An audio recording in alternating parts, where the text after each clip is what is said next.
Purple Daily is daily Vikings entertainment. We just want the Vikings to win a Super Bowl before we die. I will ride with this group. Seriously, man. Please. And away we go. And with that, welcome into a Purple Access. It is Zulgad. Ross Brendel is always producing, and it is a Forno week. So Tyler joins us, of course. Check out his work now. It has shifted to an outstanding site at thesportingnews.com, which actually has now exclusive Vikings content and is very good. And of course, check out his podcast, First and Skol, as well. And gentlemen, I come to you fresh from TCO Performance Center, where day 3, the final day of the Vikings mandatory minicamp, has wrapped up. And Forno, I've got some thoughts to run past you. And I've talked about these things a lot on our show. So I would like your reactions, okay? Because, you know, there's going to be, I don't know, judgment's not the right word, but there's going to be, or there is a lot of reporting about things. And you come to things with a rational take.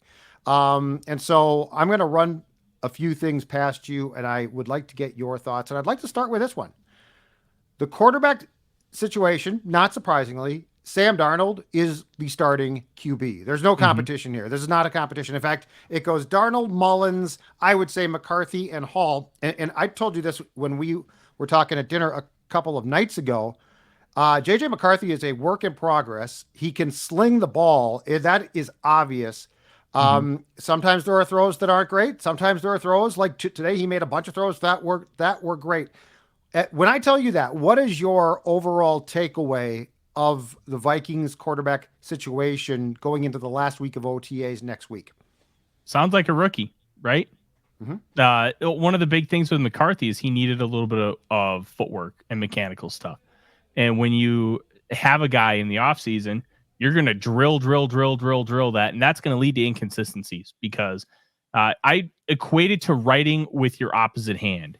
Judd, if you're right-handed and you break your right hand, you have to write with your left. It is, you know how to write, you know how to spell and all that stuff, but to tell your non-dominant hand to do something that you've never done with it is a little bit of a difficult process, and it'll take weeks in order to really drill that in to make it feel relatively normal. And that's kind of the same thing with quarterback mechanics. You're just tweaking little things. Like one of the things that they're tweaking is how he stands in the shotgun. Like that's going to impact some throws early on. The idea being you get those mechanical issues kind of ironed out during this time. So then once big boy stuff occurs, then you can evaluate him as a player and where he's at versus trying to fix the mechanical stuff. So look, if he misses, that's fine. The big thing is, did we identify why he missed, or is that part of the process, and how are we fixing it? Because those things matter to me way more than him actually missing, because you're doing so many of those mechanical tweaks. Exactly. And plus too, I mean, I think there's two things to keep in mind here. What you just talked about, 100%. I also think that there is and Darnold after practice today on Thursday talked about this too. And it goes back to something that Cousins discussed. This is an intricate offense. Like I said to Darnold, does any of this, come from San Francisco a little bit or here and there? And it's a total stew of a lot of things. But he said, not really. He said, this is a guy who is in his mid-20s, a veteran quarterback, said, I am learning this offense as we go.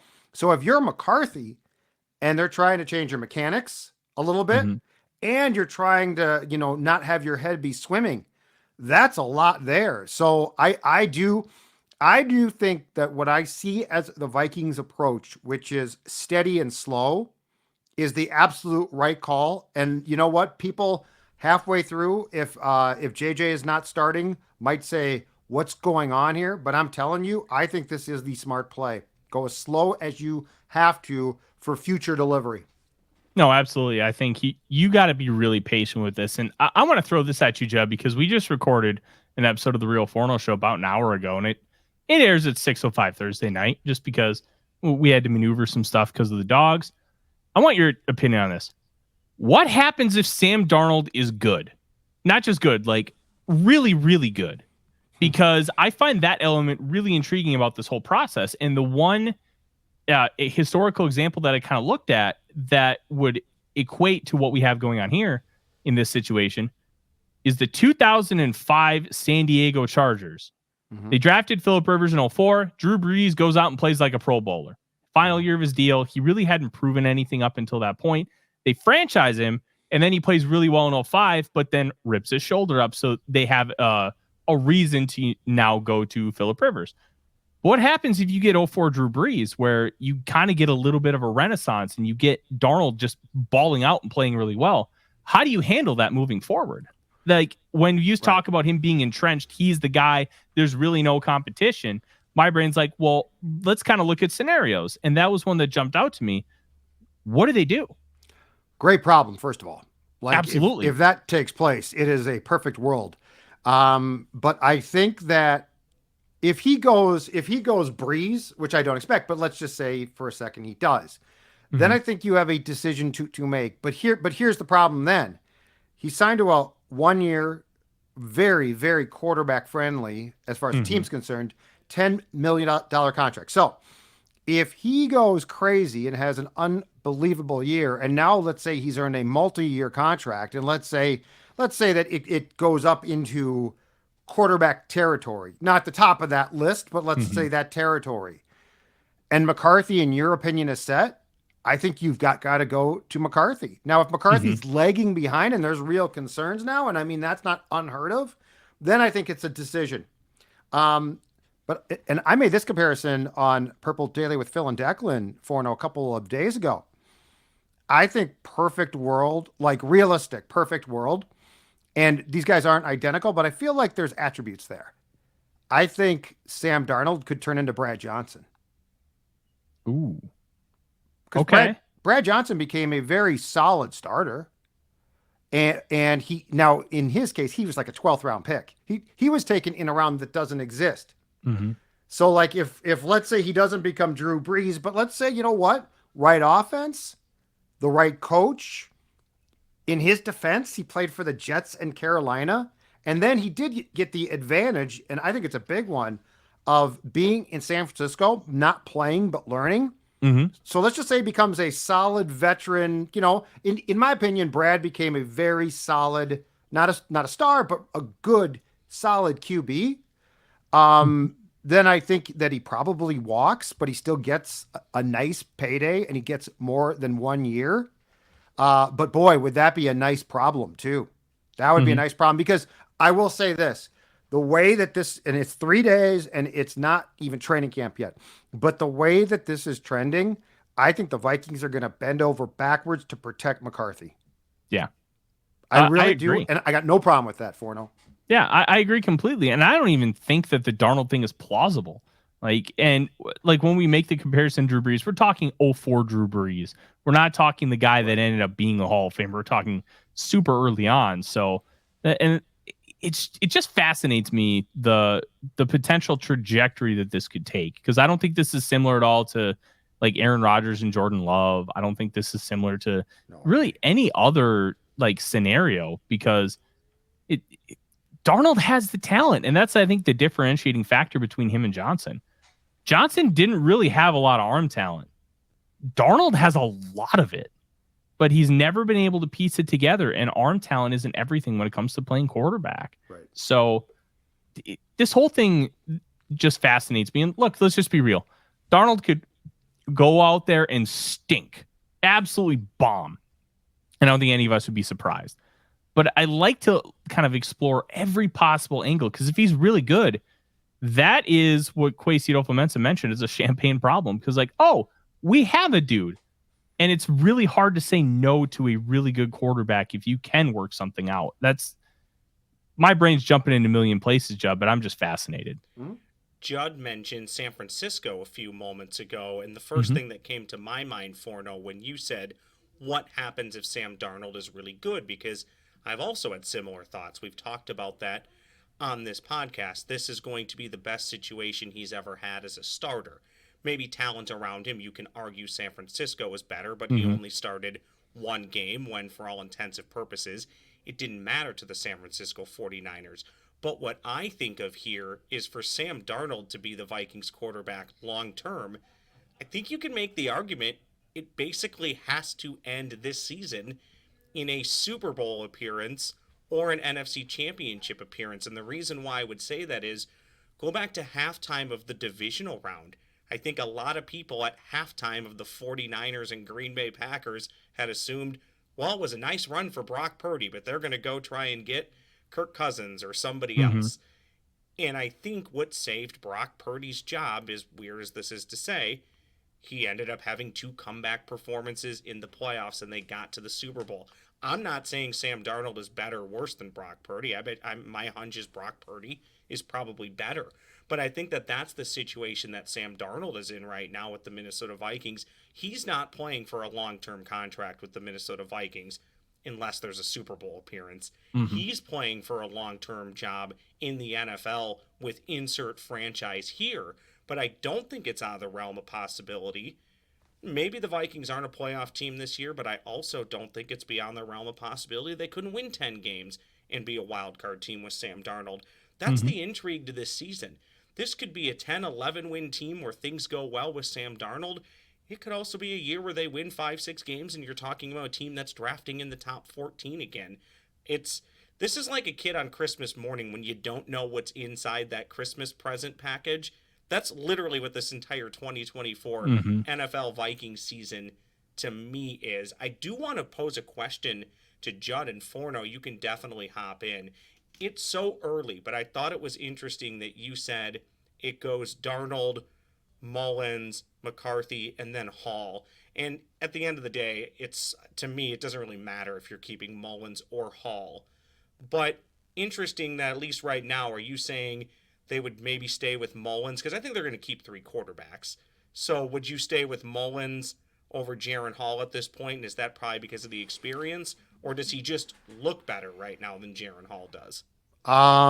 First of all, those Hall and McCarthy right now are tied at the hip as far as the work goes. McCarthy's getting more work, but Mullins is definitely, like, as far as the fields go, when they go first team, right? And then they go second team. Darnold is first team work, and a lot of it. Mullins is behind him on the same field, and so he gets a snap here and there. And then it's McCarthy and Hall. Here's 2 thoughts. One is, if JJ McCarthy balls out in training camp, I think the best that he can do is backup. Like, I don't think they're going to foist him in quickly. I just don't. I don't get that. This staff has done nothing to indicate to me that they are in a rush there. Now, do I think that they might, if he balls out, do I think that Mullins might get traded for a late round draft pick before the season starts?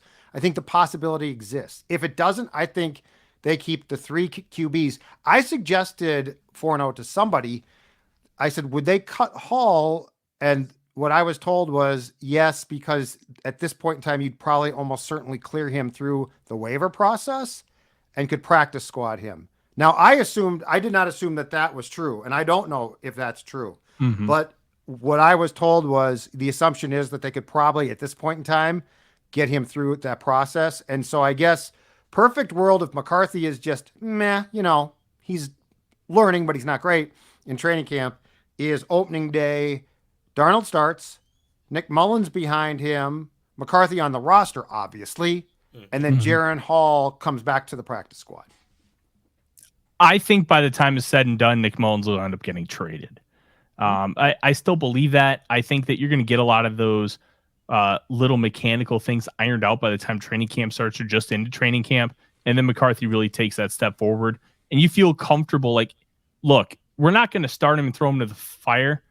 But if Darnold gets hurt, we feel comfortable with McCarthy going in there and playing football. But we're not going to force it.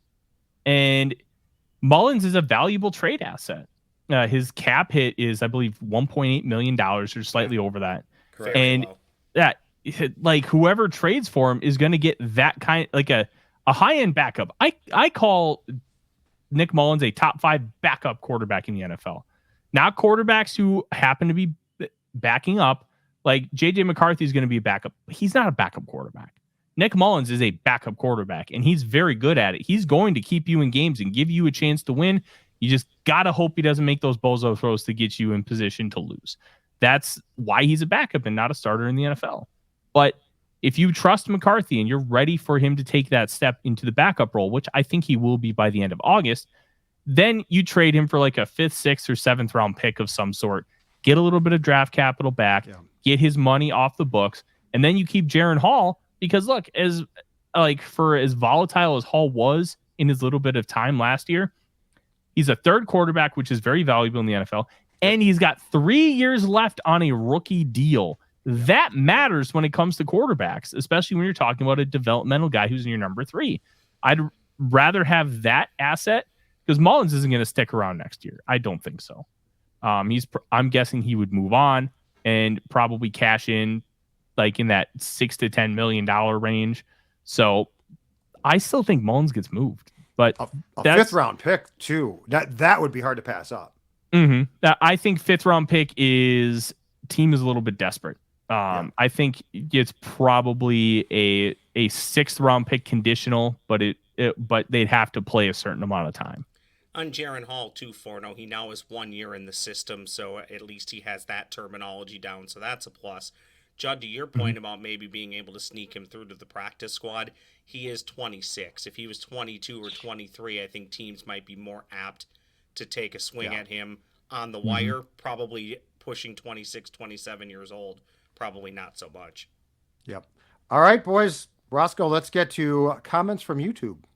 You commented, we read it. Is this a ransom note? Now we're talking about it. It's Purple Access's comments from YouTube. All right, boys, here's what we're going to do today. 3 comments, and then we're going to play a little bit of a game with that. It's going to be called Percent Chance. So here we go. This comes from @PurplePainForums, who says, if Cine is still interested in stacking bodies for a living, he might want to check the want ads for mortician or coroner openings. Percent chance Lewis Cine becomes a regular contributor in the NFL, not special teams. I'm talking defense. Percent chance Lewis Cine becomes a regular contributor in the NFL. I'm not even saying starter. Contributor. I'm going to be much more fair this time. Forno, you go first.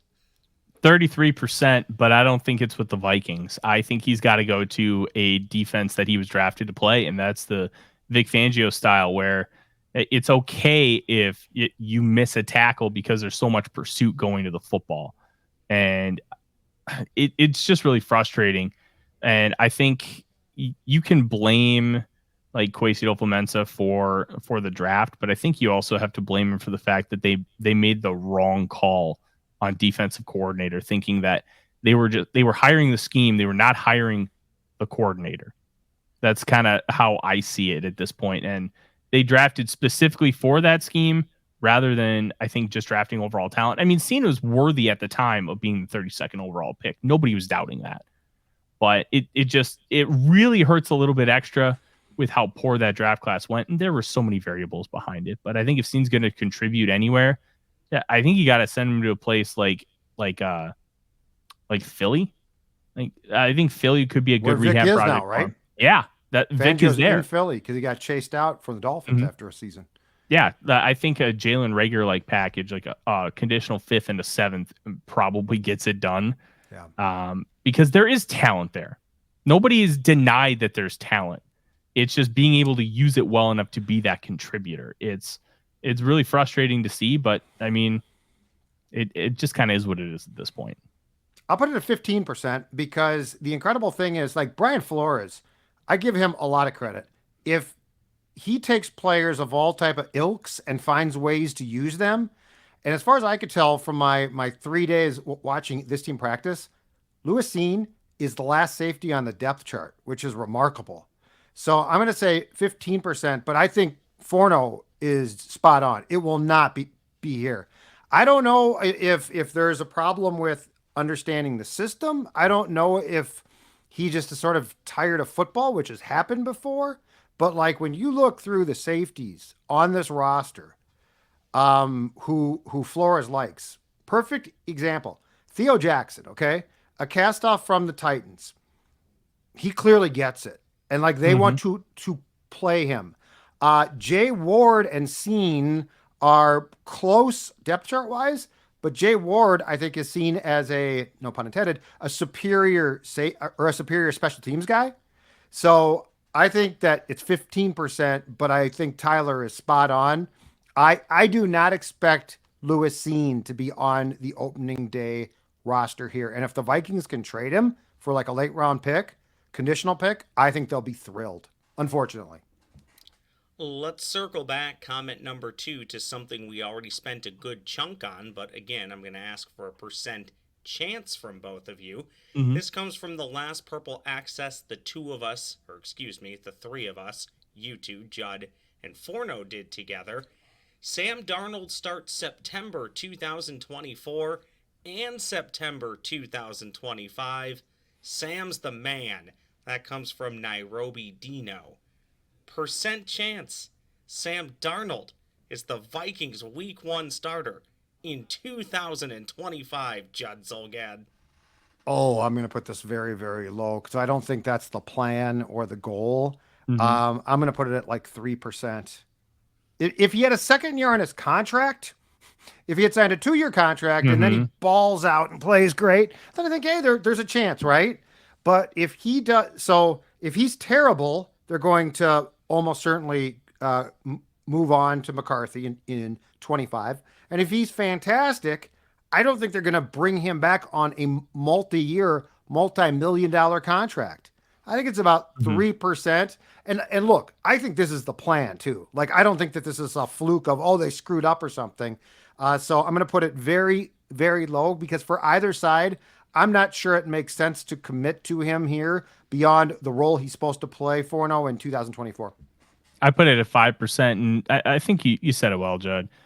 Like, even if the Vikings wanted to franchise him, it's $38 million. That was the franchise tag for quarterbacks this year, only going to go up next year. So, like, he'd have to be Drew Brees 2004 and just be absolutely dominant and great, and then make it a really, really tough decision. And the Chargers kept him not because they didn't believe in Rivers. It was because, like, this guy's playing so well, we can't say no. We can't move on from a guy playing like this. Yep. So it would have to be a historic season for Darnold to get a start next year, or McCarthy suffers some kind of injury and they need to have that insurance for 2025. Then I can see Darnold coming back because he already has a year in the system and with the team. And even if he's just average, if you're dealing with that kind of situation, then I think it makes some sense. I like your 3 to 5%. I think it's somewhere in there. I think it really goes back to something that I said. It's the percent chance you think the Vikings will win the Super Bowl this year is probably the percent chance that Sam Darnold is back as a starter next year. Final comment from YouTube comes from Intrepid Fool, who says, and of course I'm going to mix this one in because a name only, the Vikings have said Blake Brandel is their starting guard. Barring him or Ingram underperforming, Risner will be the swing backup. Question: percent Blake Brandel, better than Brendel in this terminology for football, wins a starting job in the 2024 season. Tyler Forness, to you first, sir. 80%. I'm not sold on Dalton Risner at all. I wasn't sold last year, and I think people really got attached to him because, like, this fan base has gotten attached to a lot of subpar players over the years. Remember the Will Hernandez stuff in the 2018 NFL draft? Everybody wanted Will Hernandez. So, like, oh, we're a guard away. Well, we weren't a guard away. And Will Hernandez ended up not being very good. You could argue Mike Hughes was better than Will Hernandez, and Mike Hughes wasn't very good. It still stinks he tore his ACL in his rookie year because he looked really promising. But I'm not sold on Risner. He just does not climb to the second level very well. He does not aim well when he's in zone concepts, and he struggles with that. Those are things that I can trust Brandel to do. And Brandel's biggest issue was not being able to handle speed rushers on the outside. You don't have to deal with that on the interior. And I really like his positional versatility. I like his just overall technique. I think he's a very solid player, and he's not overwhelming. And this is where the idea of Kwesi Adofo-Mensah as like an analytics stock market GM is going to come into play. He is moneyballing the interior offensive line. The offensive line is more important about the sum of its parts than it is about any singular player. And because of that, I think it's going to be really interesting to see how it works out, Judd, because if Brandel is good, and we're not asking him to be great, if he's good, I think you're looking at a situation where you're getting surplus value for $3.5 million. And that is how you moneyball in the National Football League. Get a good player at a position that matters less as a singular position than any other spot on the offense and get good value. Plus, like Risner's getting less than Brandel. So that alone tells you that they don't believe in him that much. Yeah, I'm going to put this at Blake Brandel, opening day starting left guard, 90%. And there's a couple of reasons for my thoughts on this. One is what Forno just said. Look at the contracts. Blake Brandel there's a lot more trust there. I mean, basically the Vikings made Risner an offer. He said thanks, but no thanks. And the Vikings are like, well, that's cool, but the offer's there. And he changed agents. He explored possibilities, and he basically came crawling back and said, okay, I'll take it. So one is there's clearly more faith in Blake than there is in Dalton. The other, and O'Connell touched on this after the practice on Tuesday, they are looking to, and this is very smart, they're looking to build up depth offensive line-wise, and O'Connell called it a farm system. He's like, we're looking to build more depth, more quality depth.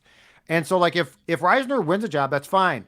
But if he doesn't, I don't think he sticks. And he did play some right guard in college, but he has played left guard throughout the entirety of his NFL career with the Broncos and Vikings. So I don't think he's a swing guy.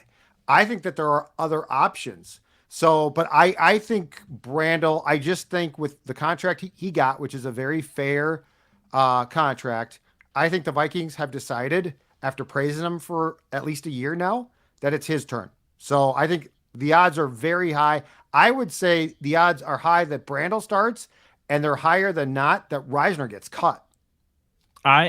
So I'll fight back on two things here, Judd. One, he didn't just play left and right guard in college. He also spent an entire season at right tackle.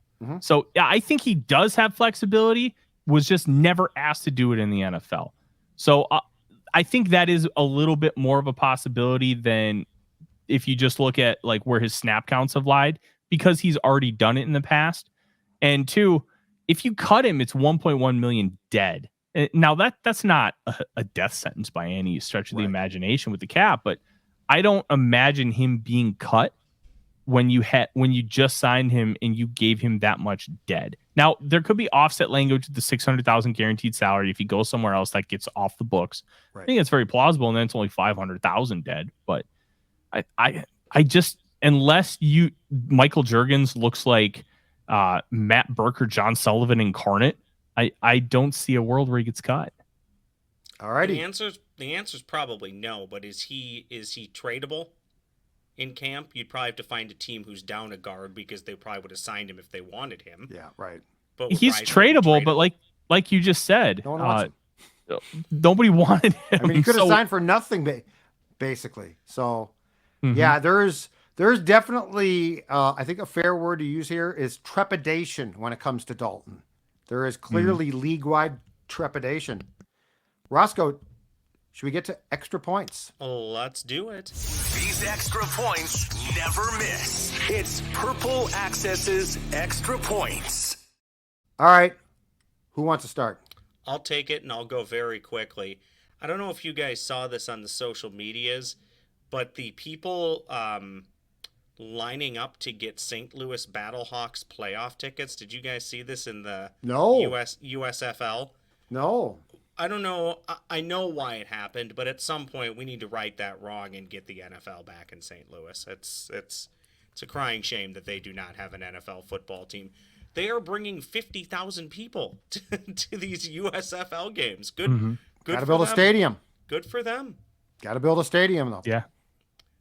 That's the problem. And they will at some point, but they won't do it without the guarantee of having a team. It's not like they're just going to build an empty stadium. Yeah, but let's get a team there. The expansion process takes like 3 years anyway. So you secure the deal for the stadium, then you get the expansion, then you break ground. Correct. And the nice part is they have a stadium playing in the meantime, as long as you're building one. Yeah. They've lost 2 teams though. So that's a definite strike. Mm-hmm. That's a definite strike there. So I know it's not the same market at all, but we've now forced 2 teams to LA and they don't really care about football. So they care about football, just not the teams that are there. Yeah. Well, Correct. Get the Chargers back to San Diego. Yes. That's the ridiculous one. I'm fine with the Rams. The Rams is fine, but get the Chargers back. The Chargers belong in San Diego. Get a stadium there and just get them back. Swap the Chargers and Raiders. Bring the Raiders back to LA. That's a team that Los Angeles cares about. Yes.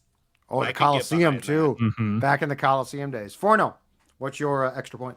I wrote about this just over a week ago. I think people are too critical of Kwesi Adofo-Mensah, and I think a lot of it has to do with the fact that he is different. He is not an NFL guy. Sorry, he's not a football guy traditionally. Right. He didn't come up with that kind of background, and his style could create a paradigm shift in how general managers and stuff are hired, and that threatens football people because now non-football people are getting these jobs that is at the top of their profession. And I think he's getting a little too much criticism versus what an average general manager would get. I think if Ryan Poles was doing the same things that Kwesi Adofo-Mensah was doing, and I take Poles because they got hired at the same time, and Poles is a football guy, former offensive lineman. I don't think he'd be getting nearly the amount of criticism that Kwesi is getting. And overall, I think Kwesi's done a pretty good job. There have been some warts, sure, but I think we're not looking at his resume as fairly as we could, and it's been really frustrating to me seeing how a lot of the national media has been treating his moves, because especially like the Dallas Turner move, they're like, oh, well, they traded up from 42 to 17. No, 42 to 23 was a separate move. Putting those together to me is obtuse, and you just don't do that. And like, nobody's talking about how great the Turner fit is for the Minnesota Vikings. Like, I didn't buy in at first. I still believe Chop Robinson's the better player. I'm going to die on that hill, and I'm okay with it. You are, but I've come around. I've come around. You might go down on that one. If I go down, that's fine. But I've come around on the idea that Turner is a really, really good fit for this team because of some of those movement skills. But nobody wants to talk about that. They just want to talk about the draft capital, and it's so lazy. And quite frankly, it's kind of BS. They wouldn't be doing that if a football guy was in charge. It is weird. It drives me nuts. If Turner works out, though, then it'll maybe swing back the other way. Look how smart he was to move up and get this player. But to your point, Forno, maybe it just won't happen because a few years into it, to your point, it's probably not happening as much as it probably should. Judd, you want to take us home with your extra point? Yeah, my extra point comes from among the observations I have from the minicamp is this, and it has directly to do with Dallas Turner, who, by the way, is getting a ton of first-team work because Andrew Van Ginkel is still out with a foot problem doing work on a side field, which, by the way, is a Liz Frank, so it does concern me. But that's not what I want to talk about. I want to talk about, and I brought this up today on the Scoop with Dukes and Phil and Declan as well. I want to talk about what the Vikings are doing with their pass rush specialists, with their ends. So Danielle Hunter was a specimen. There's no one who's going to question that. That dude was a great player, gave the Vikings a ton, and was a physical freak. I mean, those arms were wow. Dallas Turner and Jonathan Grenard do not look like they play the same position. And what I find intriguing here is this is clearly a Brian Flores thing, that Grenard and Turner, with very different body types, clearly fit a style that Flores wants. And I go back to, and this actually started with Donatel and carried over a little bit, although Daniil looked far more effective with Flores as his DC. But, you know, you go back to when they asked Flores to drop into, or I'm sorry, Hunter to drop into coverage at times. And it was a very odd fit because basically Hunter's body was meant to go forward. And I'm not trying to imply that Grenard and Dallas Turner will not rush the quarterback a lot. But I feel like what Flores wants, Forno, is a position flexibility, right? Yep. Josh Metellus can play anywhere. And with the way Grenard and Turner are built, I think you have more options. So I think that there was a very, and it probably has not been talked about enough, but it will be, a very deliberate shift in what the Vikings were looking for from the outside linebackers in this scheme. To me, that was an aha thing in this camp. I'm like, I understand what they're doing. And I also get now why I don't think that they wanted to lose Hunter, but I also get now why once they did, they transitioned to a different physique of player. So I identified this exact thing the second the Vikings signed Grenard, because I'm like, okay, why would they sign Grenard? So I took a look at it. One, freaky arm length, 35.5-inch arms. It's one of the reasons why I thought the Vikings should sign. Right? Turner's 34.5, still very good. Okay. But I've campaigned for them to sign Calais Campbell. Like, Campbell's 38. He's only going to give you 25, 30 snaps a game, but have him teach these guys how to use the arm length and really help them master it. But the one thing that stood out to me, and is the one thing that Danielle Hunter was not good at. Danielle Hunter was not good at getting off the ball.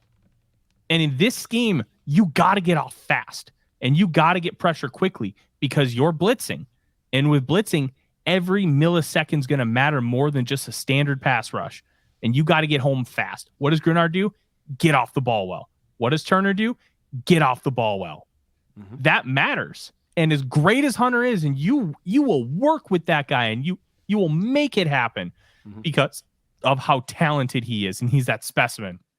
But he's not a great fit for how Flores wants to attack with his pass rush. And you're seeing that in the shift that we're dealing with right now. Exactly right. All right, boys. Great stuff. Thanks much. Purple Access, Forno, Judd, and Ross Brendel. We will talk to you next week.